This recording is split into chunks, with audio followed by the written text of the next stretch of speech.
네, 오늘 종의 노래 세 번째 시간이고요. 지금 이사야서를 제가 5번째 설교를 하고 있고요.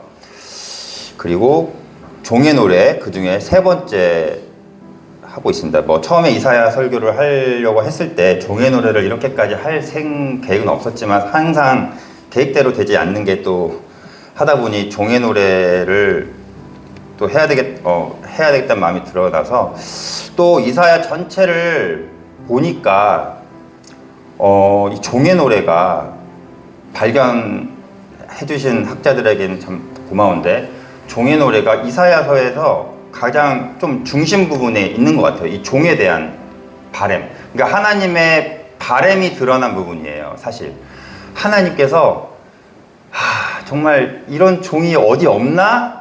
라는 그 바램이 이사야서 전체에 흐르고 있거든요. 그래서 이사야를 처음 부를 때, 우시야 왕 시대에 이사야가 성전에서 처음 하나님을 만났을 때부터, 그 다음에 또 계속 종에 대한 이야기를 하고, 앞으로 미래에 대한 이야기를 하고, 내가 너의 앞으로 이세 씨의 가문에 어떤 종을 나오게 할 것이며, 계속 이런 얘기를 하시는데, 하나님께서 반대로 한번 생각해 볼게요. 이런 얘기를 왜 하실까요? 내가 원하는 남자친구는 진짜 이런 남자친구고, 내가 진짜 이런 남자친구를 정말 바랬었는데 무슨 의도예요? 왜 너는 그런 남자친구가 아니니? 이런 거잖아요. 왜 나에겐 지금 그런 남자친구가 없을까? 그죠? 내 바람이 자꾸 없으니까 내 바람이 자꾸 투영되는 거예요. 그래서 내가 정말 내 영을 내가 부어준 그 종은 이렇게 될 거야, 이런 종이야 라고 계속 하나님께서 말씀하시는 것 같아요. 그래서 하나님께서 하나님께서의 바램, 없었던, 이스라엘이 그렇게 하지 못했던 그 아쉬움, 그 다음에 속상함, 그 다음에 어떻게 보면 정말 그 절망적인 상황이죠. 그죠? 이방의 빛으로 민족을 세웠고, 이방의 빛의 역할을 할 거라 생각했지만, 이방의 빛은커녕, 이방의 어떤 조롱거리가 되고, 이방의 어떤 웃음거리가 되어버리고 전락해버린, 그래서 하나님의 이름을 완전히 이렇게 짓밟히게 됐기 때문에, 마음으로서는 굉장히 그런 종의 없음에 대한 아쉬움과 그 바램이 이 종의 노래에서 나타나는 것 같습니다. 그래서 근데 또 종들을 봐왔지만, 여러분이 보았지만 또 엄청난 일을 하는 종들이 또 아니에요. 주의 영을 부어줬어요. 그래서 이렇게 돼가지고 이런 종들이 또 아닌 거죠. 기억나시나요? 첫 번째 종의 사역, 두 번째 종의 사역.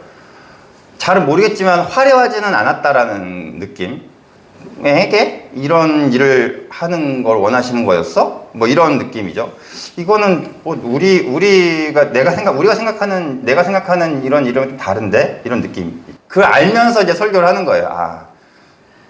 네, 여러분도, 그러니까 저는 교회가, 지금의 주의 종은 교회라고 말할 수 있고, 교회 안에 우리라고 말할 수 있습니다. 어느 한 사람이 이제 특정 인물에게 주의 영이 내려져서 한 사람이 나타나거나 이런 시대는 아니에요. 성령의 시대입니다. 각 사람에게 성령을 주셨어요. 각 사람에게 주의 영을 부어주셨기 때문에 이제는 각 사람이 다 주의 종이에요. 오늘 세 번째 시간인데요. 세 번째 볼게요. 주 여호와께서 학자들의 혀를 내게 주었대요. 학자들의 혀를 주었대요. 학자들은 이제 공부를 좀 많이 한 사람들 같이 보이죠? 공부를 좀 많이 했고, 어떤 느낌이 드십니까? 학자들의 혀. 굉장히 박식할 것 같고, 그죠? 말을 되게 잘할 것 같고, 그죠? 박사. 한 분야의 모든 걸 이렇게 좀 다 마스터하신 분들을 박사라고 하시잖아요. 그 밑에 난하주 1이라고 되어 있고, 그 밑에 난하주를 보면 제자들이라고 되어 있습니다. 그쵸, 여러분? 여러분 성경에도 난하주가 되어 있나요? 네. 제자들이라고 되어 있고, 가르침을 받는 자들이라고 되어 있습니다. 이게 히브리어 원어랑 좀 가장 가까운 단어가 뭐냐면, 우리가 생각하는 이 학자는 공부를 다 마친 사람. 그래서 정말 저 사람이면 뭐 예를 들어 우주에 관련된 학자다. 우주에 대해서 다 알고 있을 것 같은 사람. 뭐 경제학자, 경제에 대해서 다 꿰뚫고 있을 것 같은 사람. 이렇게 생각을 하고 있는데 사실은 배우는 사람들을 학자라고 얘기하고 있습니다. 학이 배울 학이잖아요. 배우고 있는 사람을 얘기하고 있어요. 배우고 있는 사람. 배움을 끝낸 사람이 아니라 지금도 계속 배움을 진행하고 있는 사람을 학자라고 합니다. 근데 맞아요. 현대 우리가 학자처럼 보이는 사람들 다 지금도 공부하고 있어요. 현대 우리가 박사들이라고 생각되는 사람들, 뭐 신학자든 무슨 물리학자건 다 그들이 연구가 끝났고 공부가 끝났다고 생각하는 사람이 거의 아예 없어요. 그렇게 생각하는 사람들은 이제 선생님을 하겠죠. 교수나 선생님을 하겠지만 계속 공부하는 학자들은 지금도 계속 연구하고 공부하고 논문 발표하고 이론 발표하고 신학에서도 마찬가지입니다. 계속해서 복음서에 대해 연구하고 구약에 대해 연구하고 해서 계속해서 이론을 발표하고 또 반박하고 발표하고 반박하고 이걸 계속 싸우고 있는 게 현재 학자들의 일이거든요. 재미없는 일이죠. 재미없겠죠. 근데 어쨌든 학자들 계속 공부를 하고 있는 사람들이에요. 근데 이 학자들의 혀를 주었더니 그럼 어떻게 될까요? 내 혀가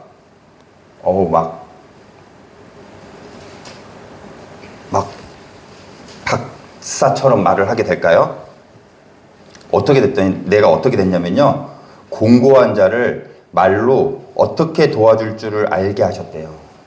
이게 뭐야?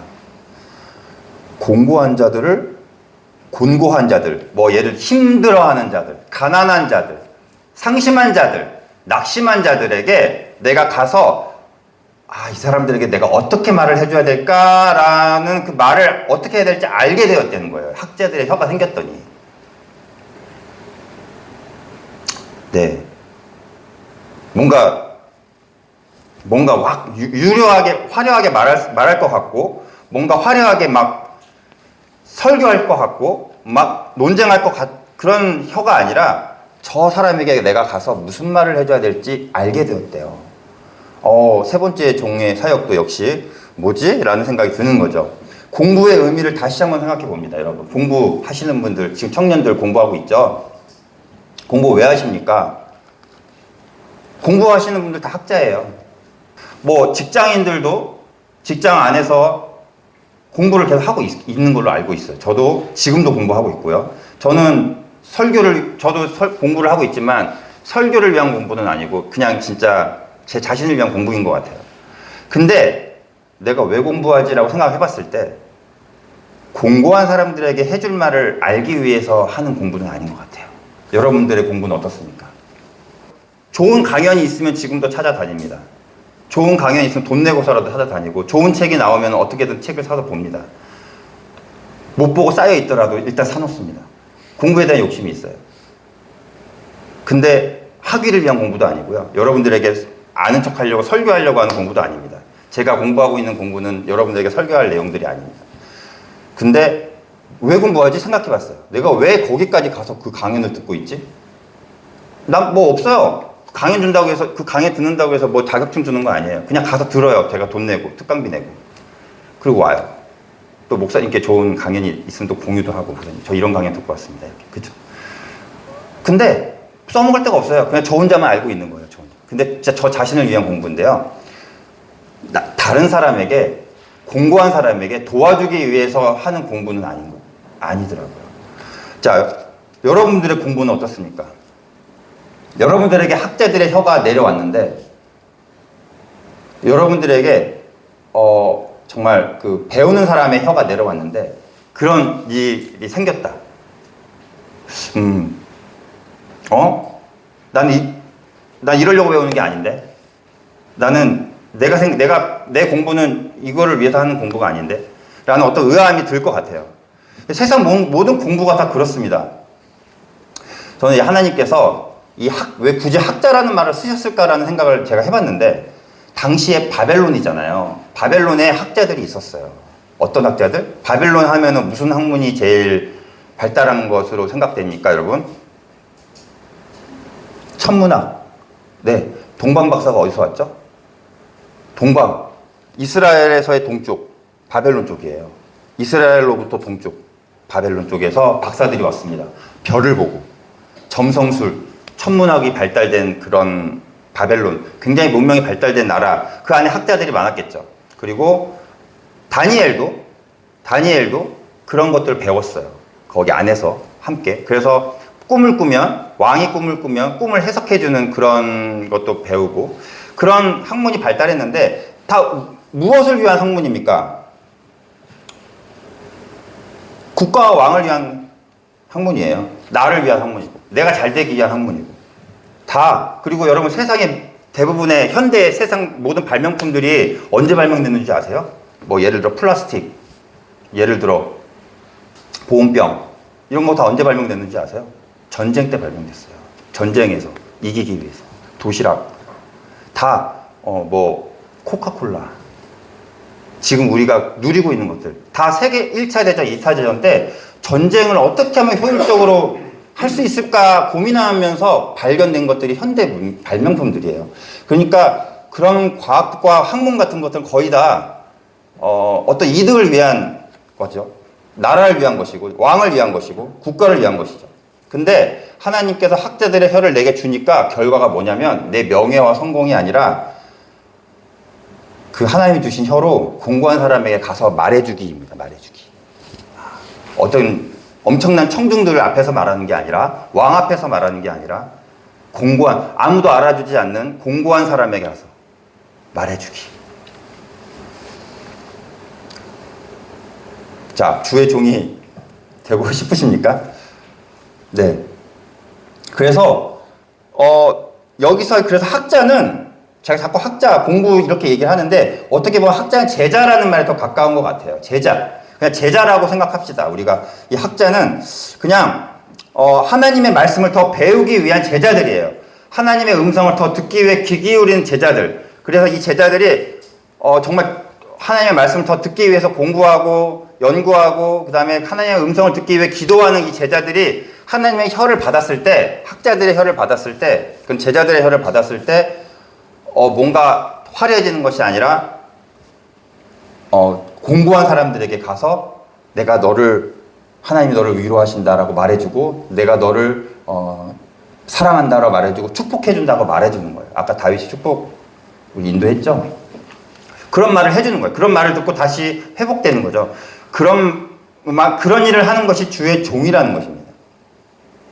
네. 우리 하나님의 입장에서 다시 한번 생각해 볼까요? 하나님, 보면요. 49장 14, 15절 볼게요. 49장 14, 15절 보시면 이스라엘 백성들이 이렇게 얘기합니다. 49장 14절 보시면요. 이스라엘 백성들이 이렇게 얘기해요. 오직 시온이 이르기를, 시온은 이스라엘을 말합니다. 시온이 이르기를 여호와께서 나를 버리시며 주께서 나를 잊으셨다라고 얘기를 해요. 하나님께서 우리를 버리셨고 우리를 잊으셨다라고 지금 얘기하고 있어요. 근데 그 밑에 15절에서 하나님께서 이렇게 말씀하세요. 여인이 어찌 젖먹는 자식을 잊겠으며 자기 태에서 난 아들을 긍휼히 여기지 않겠느냐. 내가 너희들을, 엄마도 아이들을 어떻게 잊겠니? 근데 그들은 또 잊을 수도 있겠지만 하지만 나는 아니다, 잊지 않는다라고 하나님께서 말씀하시죠. 그리고 나서 50장 가시면 이스라엘 백성들이 또 이렇게 얘기하는, 이스라엘 백성들이 그러니까 왜 우리를 버리셨습니까? 이혼 증서를 써주고, 구약부에 보면은 내가 이 여자랑 살고 싶지 않을 때 이혼 증서를 써달라고 하고 여자와 이혼하는 그런 법이 있거든요. 50장 1절에 가보시면 너희가 이같이 말하노라. 내가 너희의 어미를 내보낸 이혼 증서가 어디 있느냐? 내가 어느 체주에게 너희를 팔았느냐? 자, 너희들은 내가 너희들을 팔았다고 얘기하고, 하나님이 우리랑 헤어지고 우리를 버리셔서 이혼 증서 써주고 우리를 버렸어 라고 말을 하는데, 이혼 증서 어디 있어? 내가 너네들을 어디다 팔았어? 라고 하나님이 반문하시는 거예요. 그리고는 너희들의 죄악으로 말미암아 팔렸고 너희들의 배역함으로 말미암아 내보냄을 받은 거다. 너희들의 잘못이다. 그리고 나서 2절 보세요. 내가 왔어도 사람이 없었고 내가 불러도 대답하는 자가 없었다. 자, 아무도 하나님과 소통하는 사람이 없었어요. 아무도 하나님과 말씀을 들어주는 사람이 없었고, 아무도 하나님의 말씀을 귀 기울이는 사람이 없었고, 아무도 하나님의 주신 혀로 말을 하는 사람이 없었어요. 그 어느 누구도 하나님의 혀로 말하는 사람이 없었고, 하나님의 귀로 듣는 사람이 없었습니다. 소통이 끊겼어요. 하나님은 말씀하시는 분이에요. 그리고 우리 기도 들으시는 분이에요. 말하고 듣는 건 뭐예요? 사람이 하는 일이죠. 말하고 듣는다는 건 사람이 하는 일이에요. 이거는 인격적이라는 분이에요. 하나님은 인격적인 분이신데 그 우리를 통해서 하나님 말씀이 전달돼야 되고 우리를 통해서 하나님의 뜻이 우리에게 하나님의 뜻이 와야 되고 이게 소통이 돼야 되는데 그래서 우리를 통해서 이방으로 하나님 말씀이 퍼져 나가야 되는데 그죠? 끊긴 거예요. 소통이 막힌 거예요. 하나님께서 말을 해도요 듣는 사람이 없는 거예요. 하나님이 하나님이 주신 학자의 혀로 말을 하는 사람이 아무도 없는 거예요. 그리고 하나님이 듣는 귀가 하나님의 말씀 듣는 귀가 아무도 없는 거죠. 그래서 주의 종은 하나님의 혀로 말하는 사람. 지금 하나님께서 바람이 아까도 얘기했지만 하나님의 그 바람이 지금 종에게 세 번째 종에게 실현되고 있는 겁니다. 내가 학자들의 혀를 주고 그 학자들의 혀로 뭘 하냐면 저 사람에게 가서 내 뜻을 얘기해. 공고한 사람을 이렇게 세워. 저 사람을 위로해줘. 라고 하나님 원하시는 일을 지금 종에게 시키는 겁니다. 제가 아들들이 요즘 말을 너무 안 들어요. 특히 요즘 다율이는 뭐 그렇다. 제 둘째가 너무 말을 안 들어요. 사춘기입니다. 너무 빨리 왔어요. 제 기질을 닮아서 다 예민한 기질이 좀 있긴 한데 하여간 그래서 제가 요즘은 둘째를 더 많이 혼내는데 한 번은 제가 너무 이게 소통이 안 되는 거예요, 여러분. 말이 안 될 땐 안 통할 땐 어떻게 해요? 때려야죠. 그래서 말이 안 되면요 때려야 돼요. 그러니까 둘째가 너무 막무가내예요. 막무가내고 말이 안 되는 거예요. 그래서 제가 그냥 때리는 게 아니라 신용만 했어요. 신용만 그냥 겁만 주려고 이렇게 딱 들어갔는데 저를 막아서는 애가 누구냐면 노아가 셋째가 아빠 하지마 막는 거죠. 제가 그 뒤로 제가 안 할게 하고 내려놨어요. 근데 그 뒤로부터 제가 한번 셋째를 시험해 보려고 노아야 내가 형아 때려 하지마 아빠 하지마 내려 계속 이러면 애가 저를 말리는 거죠. 제 마음을 알고 저를 막아서는 거예요. 모세처럼. 그렇죠?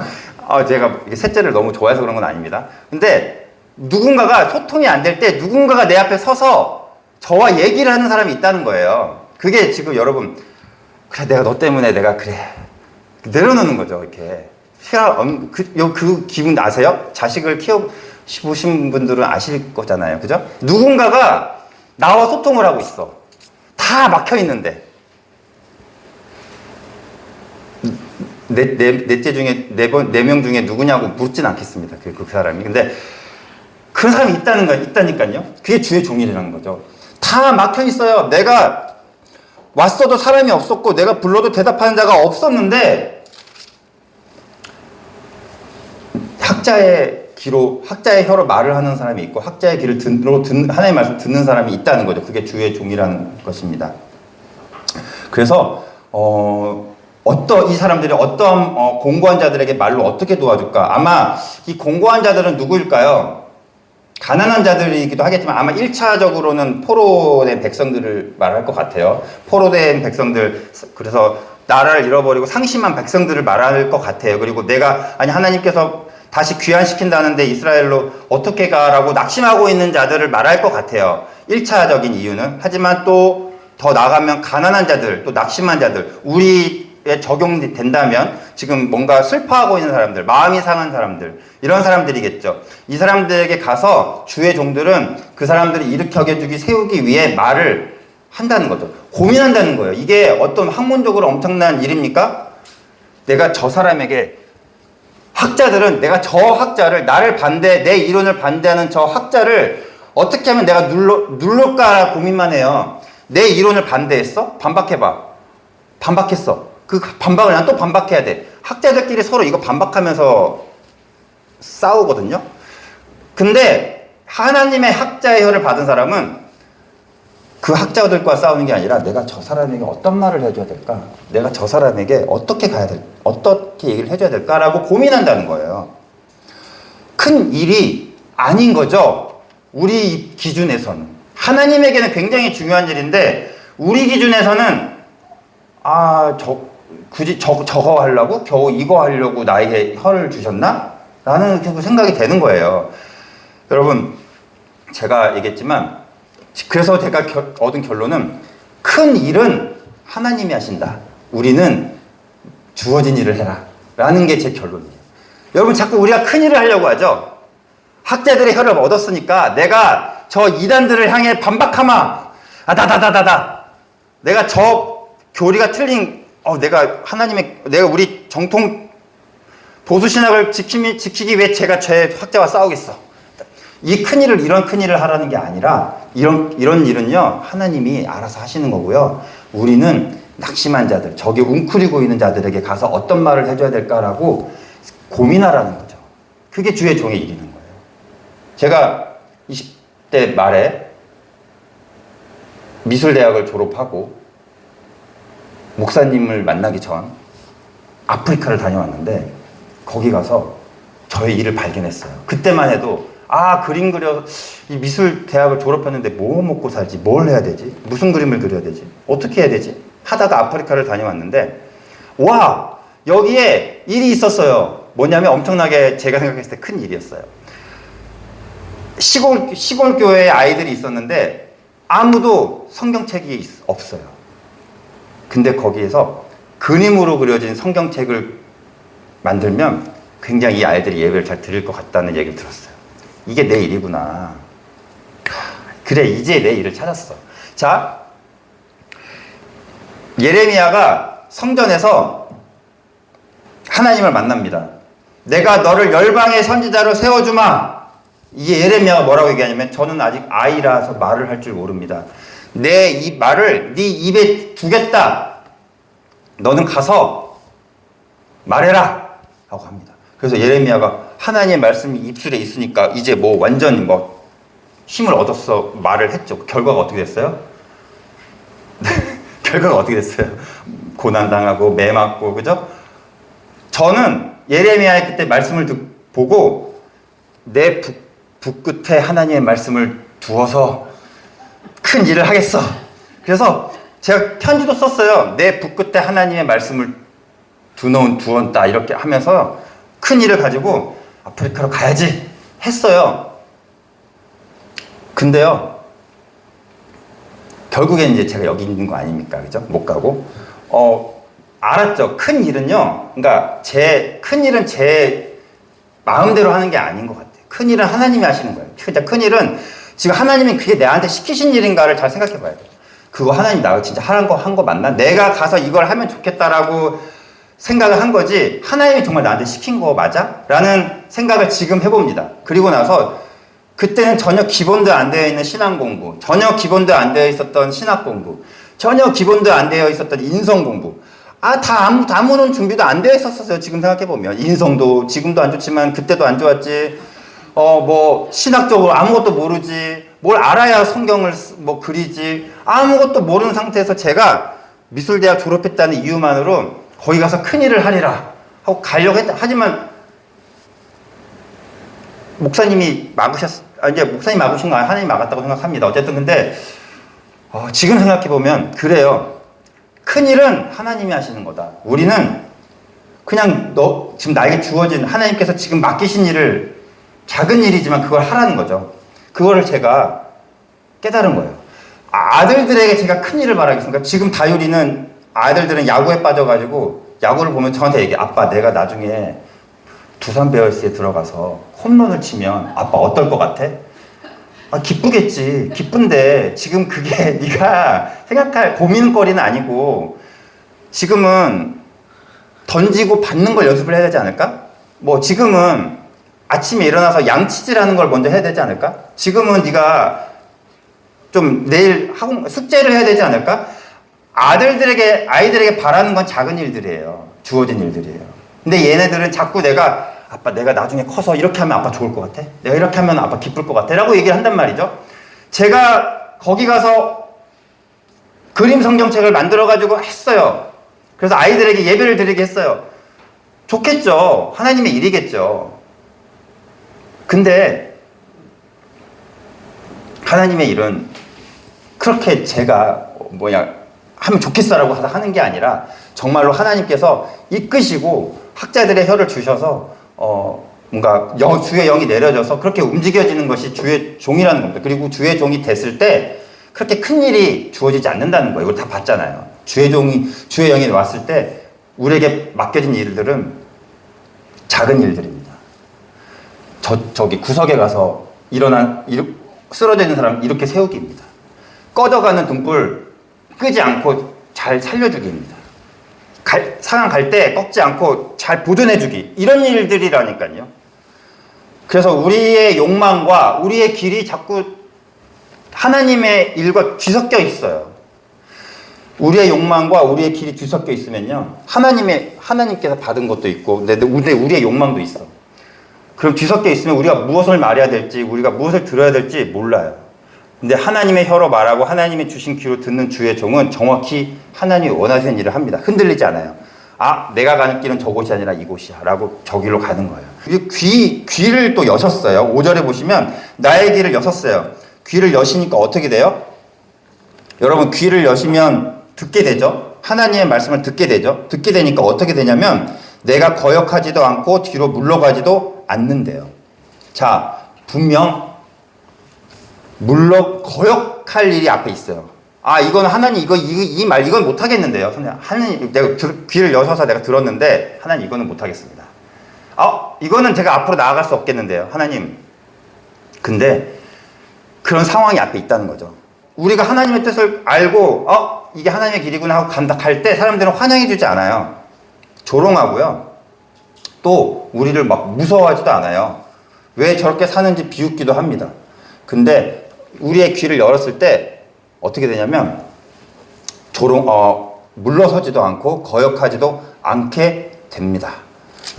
그리고 7절 보시면 또 6절 볼게요. 또 나를 때리는 자들이 있어요. 또 나를 때리는 자들에게는 그냥 내 등을 맡긴대요. 나의 수염을 뽑는 자들, 조롱하는 자들이죠. 학자들에게 프라이버시가 뭡니까? 배운 사람들의 프라이버시는 수염인데요. 수염을 뽑는 자들이 있대요. 내 뺨을 맡기고 모욕과 침뱉음을 한대요, 나에게. 근데 그들에게 얼굴을 가리지 않는데요. 아니, 하나님이 함께 하시면 이런 거 없애주셔야 되는 거 아니에요? 그죠? 내가 너와 함께 할 테니 걱정하지 말고 가라! 했으면 없어야죠. 걔네들을 없애줘야죠. 근데 여전히 오는 거예요, 공격은. 근데 어떻게 되냐면 7절 보시면 내 얼굴을 부싯돌같이 단단하게 만들어가지고 그거 다 견디게 해주신대요. 네. 감사하십니까? 저는 그냥 없애주셨으면 좋겠는데, 그냥 너 얼굴을 단단하게 만들어가지고 아무리 돌을 던지고 주먹을 던지고 뭘 해도 네 얼굴이 괜찮게 해줄게, 내가. 앞으로 가라 하는 거죠. 자, 여러분, 뭘 달라지게 해요? 나를 달라지게 해요. 내 나를. 그거를 맞아도 전혀 난 부끄럽지 않아. 아프지 않아. 괜찮아. 나 때려. 나 창피하지 않아. 라는 마음을 나를 변화시킨다는 거예요. 상황은 변화시키지 않아요, 하나님. 오히려 나를 변화시켜서 그래서 고난 속으로 간다는 것입니다. 8절, 나를 의롭다 하시는 이가 가까이 계신대요. 자, 그게 뭐냐라고, 네가 잘못했다라고 공격하는 사람들이 있는데, 하나님께서 옆에서 네가 오라. 네가 맞아. 네가 잘 가고 있는 거야 라고 말해주는 이가 옆에 계십니다. 그래서 이 주의 종은 당당하게 얘기합니다. 자, 나와 함께 겨룰 자가 누구냐? 내 옆에 하나님이 계신다. 이 하나님이 내가 옳다고 얘기하고 계신다. 누구냐라고 오히려 대적에게 소리를 칠 수 있는 거죠. 대적들을 없애주는 것이 아니라 오히려 나를 강하게 하시는 것입니다. 내 귀를 열었더니, 하나님께서 내 귀를 열었더니 이런 것들이 가능한 거예요. 무엇을 들었겠어요? 가. 너가 맞아. 그냥 앞으로 가. 근데 공격은 있을 거야. 괜찮아. 가. 겁낼 일 없어. 별 아무것도 아니야. 그냥 가. 라는 말을 듣고 가는 거죠. 우리가 여러분 하나님 길을 갈 때 제일 걱정되는 게 뭡니까? 내가 가는 길에 하나님이 있을까? 이죠. 내가 하나님 믿고 갔는데 정말 그 길에 같이 하나님 함께 계실까? 하는 게 제일 두렵지 않으세요? 이 길이 맞을까? 인생 다 살았는데 마지막에 하나님이 안 계시는 것 같아. 나 어떻게 왜 산 거지? 라는 어떤 하나님의 부재, 이런 것들이 두렵은 거죠. 나만 바보 되는 거 아니야? 근데 여러분, 내 귀를 열게 되면, 내가 귀가 열리게 되면 하나님께서 이런 말씀을 들리는 거예요. 네가 옳다, 너가 맞다, 네가 맞는 길을 가고 있는 거다라고 확신을 주는 분이 지금 배 옆에서 바로 계시는 걸 들을 수 있는 거죠. 주의 종이 그래서 가는 겁니다. 로마서 말씀 한번 보고 마치겠습니다. 로마서에 우리 한번 같이 읽어볼까요? 시작. 그렇다면 이런 일을 두고 우리가 무엇이라고 말할 수 있겠습니까? 하나님이 우리 편이시면 누가 우리를 대적하겠습니까? 자기 아들을 아끼지 않으시고 우리 모두를 위하여 내주신 분이 어찌 그 아들과 함께 모든 것을 우리에게 선물로 거저주지 않으시겠습니까? 하나님께서 택하신 사람들을 누가 감히 고발하겠습니까? 의롭다 하시는 분이 하나님이신데 누가 감히 그들을 정죄하겠습니까? 그리스도 예수는 죽으셨지만 오히려 살아나셔서 하나님의 오른쪽에 계시며 우리를 위하여 대신 간구하여 주십니다. 로마서 8장 31절 44절인데, 야, 우리를 옳다고 하시는 분이 옆에 계세요. 네가 가는 길이 맞다고 하시는 분이 옆에 계신다고요. 누가 뭐라고 할 거예요. 그죠? 근데 부족한 건요, 하나님이 아니라 우리 믿음이에요. 하나님은 변함이 없어요. 하나님은 계속 옆에 서 계세요, 여러분. 우리의 귀가 열리지 않아서 듣지 못하고 보지 못하는 것 뿐이에요. 하나님 옆에 계속 계셔서 네가 맞아, 네가 가는 길이 맞아, 계속 가면 돼 라고 계속 말씀하고 계시는데 우리의 귀가 열리지 않아서 못 듣고 있는 거예요. 그래서 하나님이 계실까? 내가 맞는 걸까? 라고 지금 계속 고민하는 거예요. 부족한 건 하나님이 아니고 우리입니다. 하나님은 부족함이 없으시고 부족한 것은 우리의 믿음입니다. 우리 다시 말했지만 주의 종은 누구인가 많은 논란이 있는데, 자, 그리고 모든 열이면 열 주의 종의 노래 설교를 찾아보시면 다 예수님으로 갑니다. 저도 예수님이 주의 종의 가장 최고의 모델이라고 생각합니다. 그리고 이건 또 예수님을 나중에 예언하는 글이라고도 생각합니다. 근데 자꾸 저는 예수님을 지금 계속 얘기를 안 하고 있죠. 예수님은 우리의 주님의 종 중에 최고 종이시고, 하지만 중요한 건 예수님이 우리의 주의 종이라는 게 중요한 게 아니고요. 우리가 주의 종이라는 사실을 알아야 돼요. 지금 성령님이 다 내려왔다니까. 여러분, 저는 귀가 아직 열리지 않았는데요. 저는 주님의 영이 저에게 아직 보내지지 않으셨는데요. 저는 주의 종이 아닌 것 같은데요. 저는 신학 공부를 하지 않았는데요. 저는 아직 성경 1독도 못 했는데요. 저는 아직. 근데 이 자리에 앉아 계시는 분들 다 주의 영이 지금 우리를 인도해서 여기 왔어요. 우리 여러분 다 주의 종이세요. 아직은 내가 활발하게 잘은 모르겠지만 주의 종으로서 지금 이 자리에 앉아 계십니다. 그리고 우리 교회 성령님이 우리가 교회와 함께 하신다면 우리 교회도 주의 종이에요. 그래서 저는 초점을 자꾸 예수님에게로만 가는 것이 아니라 우리에게 맞춰주고 싶어요. 우리가 주의 종이다. 이미 성령님이 내려오셨어요. 그렇기 때문에 우리가 여기 앉아 있고, 그래서 우리는 주의 종입니다. 우리가 이 제자의 혀로 말을 하고 하나님이 주시는 귀를 들어서 우리가 부끄러워하지 않고 우리가 수치스러워하지 않고 계속 앞길을 갔으면 좋겠습니다. 기도하겠습니다.